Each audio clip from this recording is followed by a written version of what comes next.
Hello दोस्तों, आज आपका स्वागत है कॉटन एकेडमी जगदलपुर में।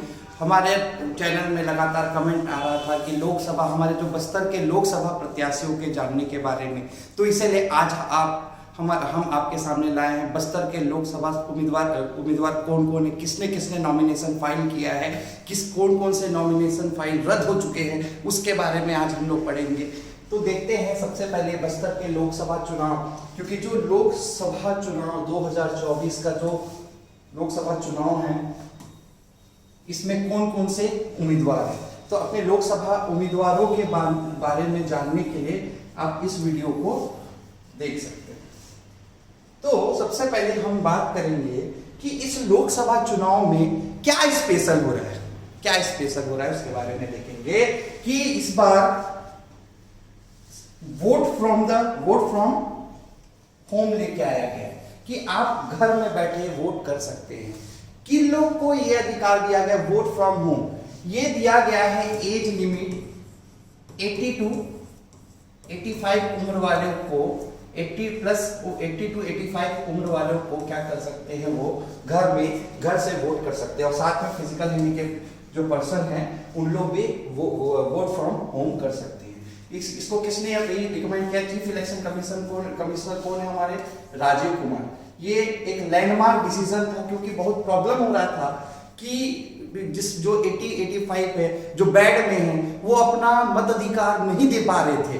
ये बहुत बड़ा डिसीजन है, इसको बहुत पहले ही सरकार को ले लेना चाहिए था कि जो फिजिकल हैंडीकैप पर्सन है, जो 80 to 85 है, उनको तो उनका भी तो अधिकार है, मताधिकार है, उनका भी तो लोकतंत्र है। क्योंकि लोकतंत्र का जो त्योहार है, लोकतंत्र का त्योहार का बिल्कुल बच चुका है। तो इसलिए हम लोग इस वीडियो को लेके आए हैं आपके सामने।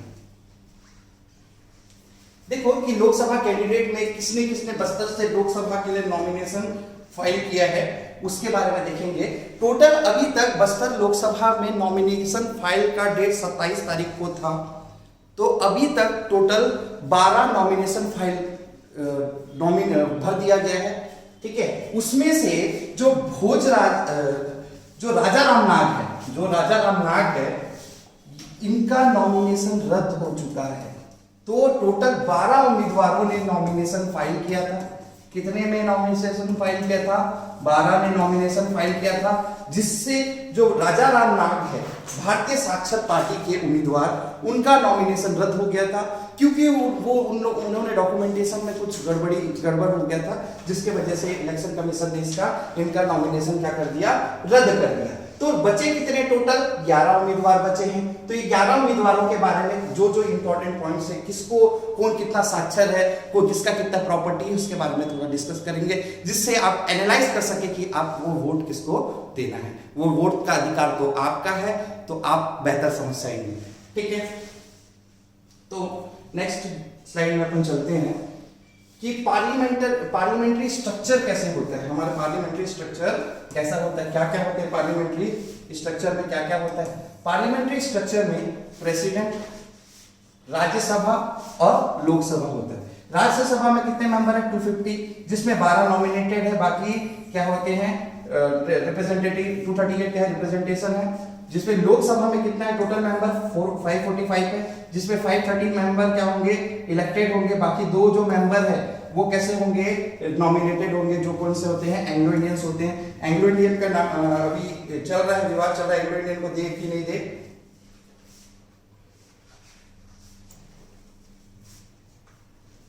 तीसरा, अभी जो इलेक्शन शेड्यूल निकला है, तो हमारे छत्तीसगढ़ में कितने फेस में इलेक्शन होगा और बस्तर में इलेक्शन कब होगा, इसके बारे में देखेंगे। सबसे पहले नोटिफिकेशन डेट कब निकला था?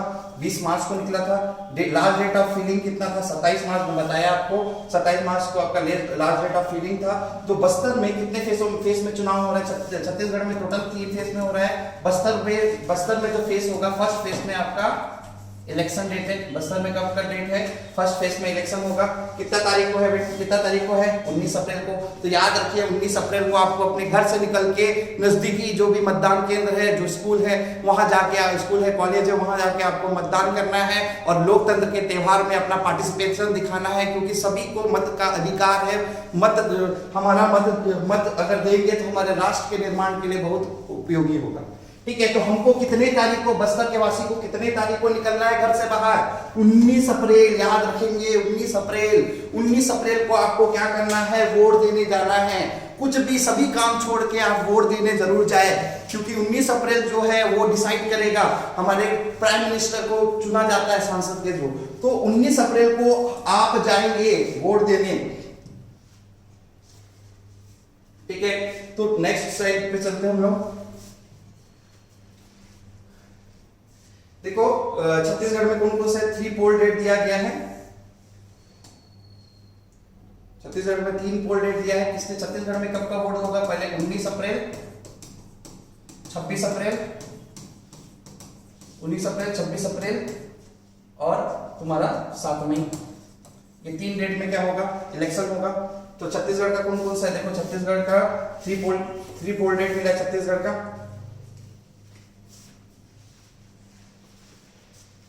तो छत्तीसगढ़ का कब कब है? देखिए छत्तीसगढ़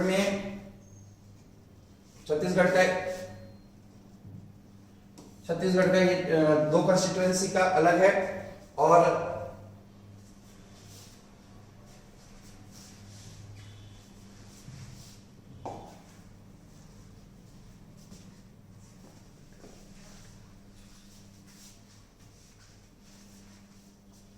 ये Lok Sabha election schedule phase third में भी छत्तीसगढ़ क्या है? छत्तीसगढ़ के टोटल 7 कॉन्स्टिट्यूएंसी में क्या होगा? 19 अप्रैल का डेट है। 19 अप्रैल में भी छत्तीसगढ़ में चुनाव होना है। वो कहाँ चुनाव होगा? बस्तर में चुनाव होगा। उसके बाद 26 अप्रैल का डेट है। 26 अप्रैल को भी चुनाव होना है। कितने जगह चुनाव होगा? 26 अप्रैल को 3 जगह होगा। ठीक है, 26 अप्रैल को कितने जगह होगा? 3 जगह होगा छत्तीसगढ़ में। उसके बाद 7 मई में देखेंगे, 7 मई में कितने जगह छत्तीसगढ़ में चुनाव है? 7 मई में छत्तीसगढ़ में कितने जगह चुनाव है? इसको भी देखिए।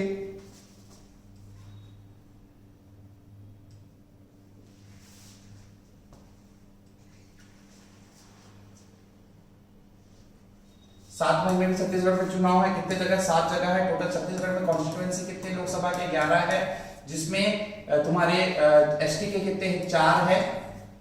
एसटी के कितने? 4 है। एससी के 1, बाकी अनरिजर्व के कितने? टोटल 6। तो टोटल 11 कॉन्स्टिट्यूएंसी है हमारे में। 11 कॉन्स्टिट्यूएंसी। बस्तर जो लोकसभा जो क्षेत्र आता है वो एसटी कॉन्स्टिट्यूएंसी में आता है।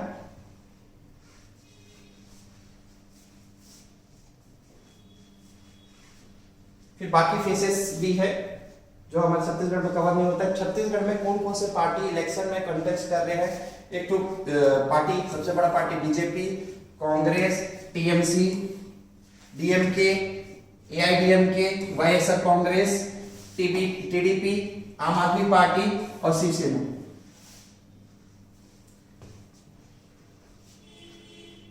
अभी ये डेट के बारे में पहले ही बता चुका हूं। छत्तीसगढ़ में कब कब है? छत्तीसगढ़ में डेट कब कब है? देखिए छत्तीसगढ़ का डाटा देखते हैं। छत्तीसगढ़ का जब डाटा देखते हैं तो छत्तीसगढ़ में टोटल कितने कॉन्स्टिट्यूएंसी बताया था? 11। फर्स्ट फेज में 19 अप्रैल में 1, 26 अप्रैल में 3 और 7 मई में 7।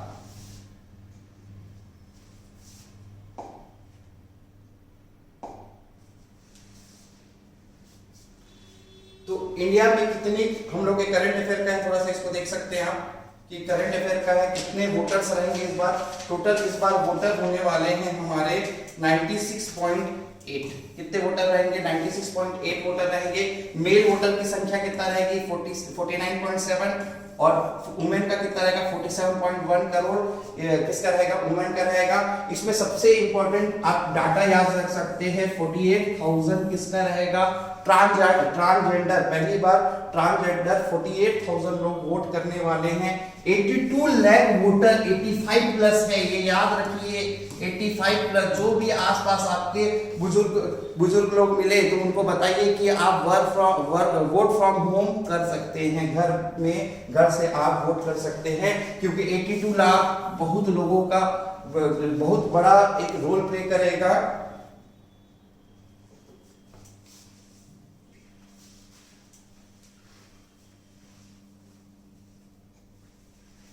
तो सबसे पहले हम लोग देखेंगे कौन कौन से लोकसभा के, बस्तर के कौन कौन से लोकसभा प्रत्याशी है।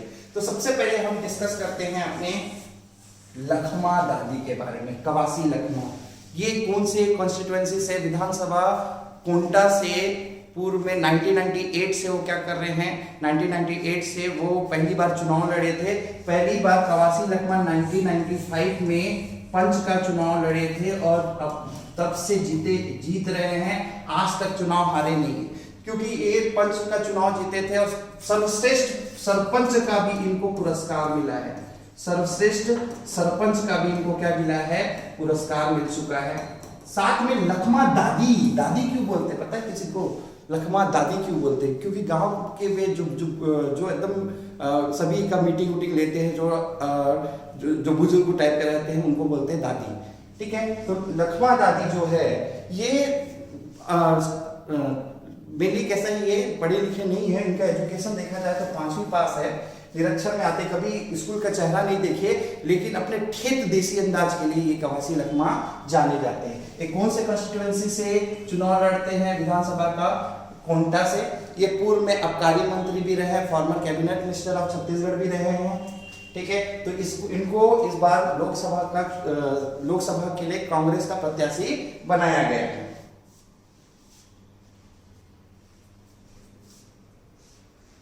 तो कवासी लखमा जी के बारे में थोड़ा देखते हैं। ग्राम नागारास, ये ग्राम नागारास से आते हैं, जो सुकमा ग्राम नागारास सोनकुकनार के पास। सोनकुकनार में एक चीज याद रखेंगे, जो गांव के पास है सोनकुकनार, वहां से ग्रेफाइट मिलता है। ठीक है, तो इनका जो शिक्षा हुआ है 5th तक है। व्यवसाय में कृषि, कुछ समय तक ये एनिमल बिजनेस में भी थे, मतलब गाय बैल के व्यापार में भी ये इंक्लूडेड थे।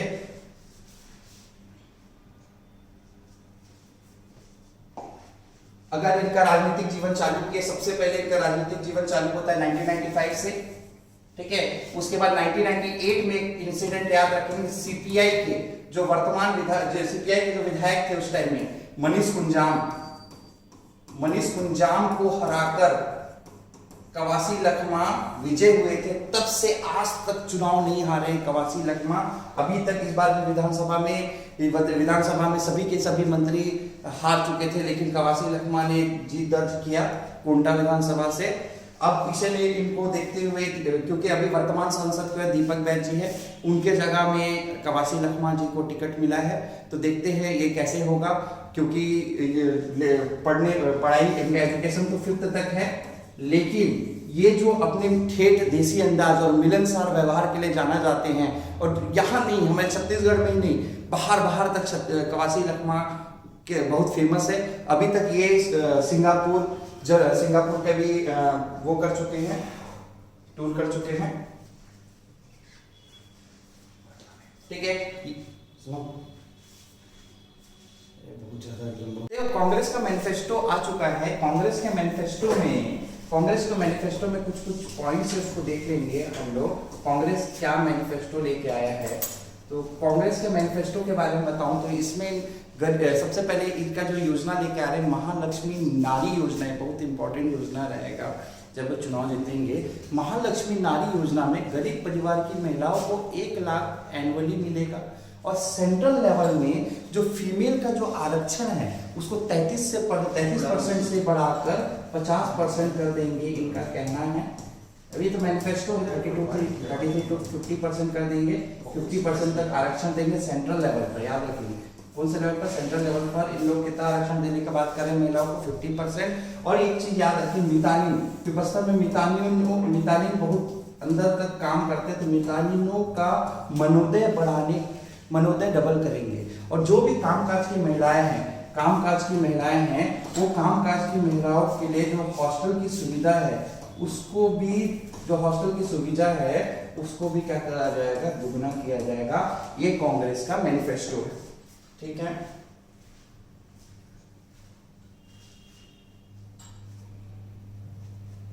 तो ये है कवासी लखमा जो ठेठ देसी अंदाज के लिए जाना जाते हैं। ठीक है, ठेठ देसी अंदाज के लिए कवासी लखमा को जाना जाता है।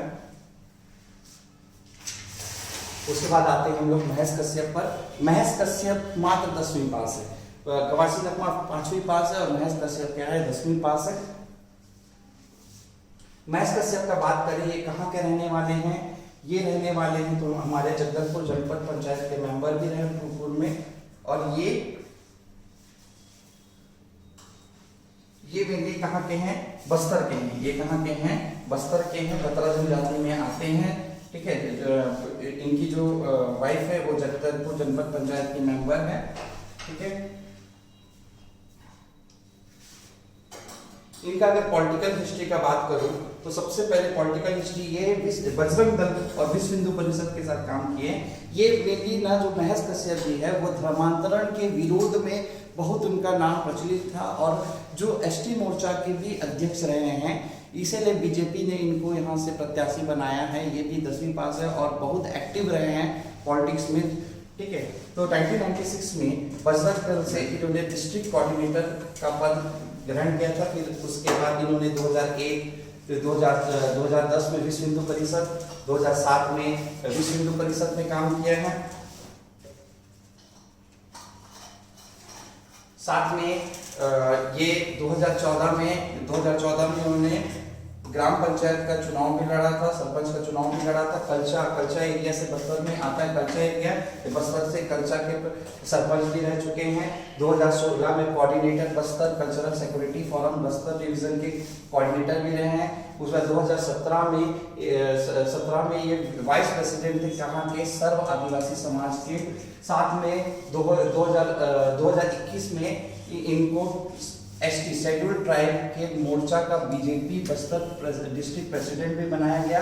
और 2021 में ये धर्मांतरण के विरोध में बहुत काम किए हैं और इसीलिए इन्होंने बीजेपी ने इस बार इन्होंने बस्तर का लोकसभा पर प्रत्याशी बनाया है।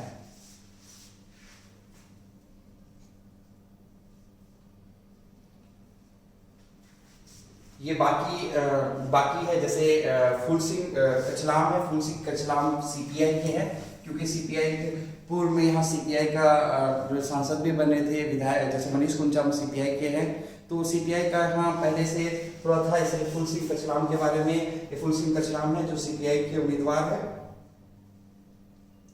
साथ में अभी एक पार्टी बहुत ज्यादा उजागर हो रहा है, वो है गोंडवाना गणतंत्र पार्टी। देखो, जो लोकसभा कंस्टिट्यूएंसी है 11, इसमें क्या कहते हैं, विधानसभा में आपको पता होगा कि बीएसपी और बहुजन समाजवादी पार्टी एकत्रित होकर चुनाव लड़े थे। तो इस बार भी कुछ इसी टाइप का दिलचस्प देखने को मिलेगा। जो टिकम नागवंशी है, ये इस बार यहाँ गोंडवाना गणतंत्र पार्टी से चुनाव लड़ रहे हैं।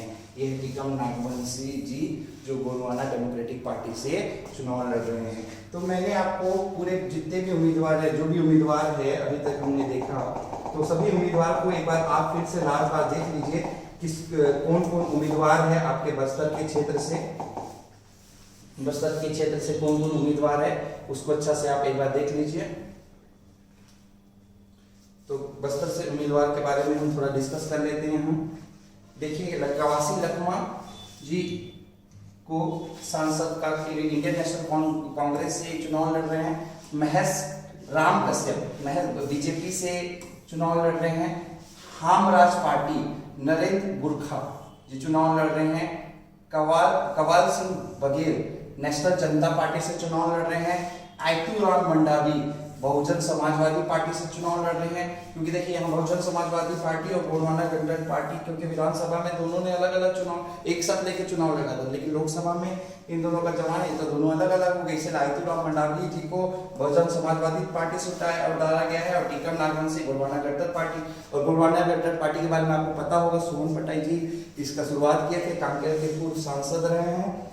ठीक है, फूल सिंह कचलाम ये सीपीआई के उम्मीदवार है। शिवराम नाग सर्व आदि पार्टी से। सुंदर बघेल इंडिपेंडेंट चुनाव लड़ रहे हैं। जगदीश प्रसाद नाग आजाद जनता पार्टी से। प्रकाश कुमार गोटा स्वतंत्र दल से। और राजा राम नाग का तो रद्दी हो गया, इनका नाम हटा ही देते हैं। तो टोटल 11 उम्मीदवार है। तो आपको कौन सा डेट याद रखना है, बार बार मैं बोल रहा हूँ, कितने तारीख को, 19 अप्रैल को, क्योंकि ये हमारे लोकतंत्र का त्योहार है। यहाँ आप वोट करें और जो भी नजदीकी मतदान केंद्र है वहाँ वोट करें। और जो भी 80 से 80 to 85 उम्र वाले हैं वो वोट फ्रॉम होम कर सकते हैं। तो वो भी अपने, क्योंकि 82 लाख वोटर्स है, ठीक है, तो ये बहुत बड़ा अमाउंट, बहुत बड़ा एक परसेंटेज होगा। ठीक है, तो 19 अप्रैल को आप वोट करें। जय हिंद, जय भारत, जय छत्तीसगढ़।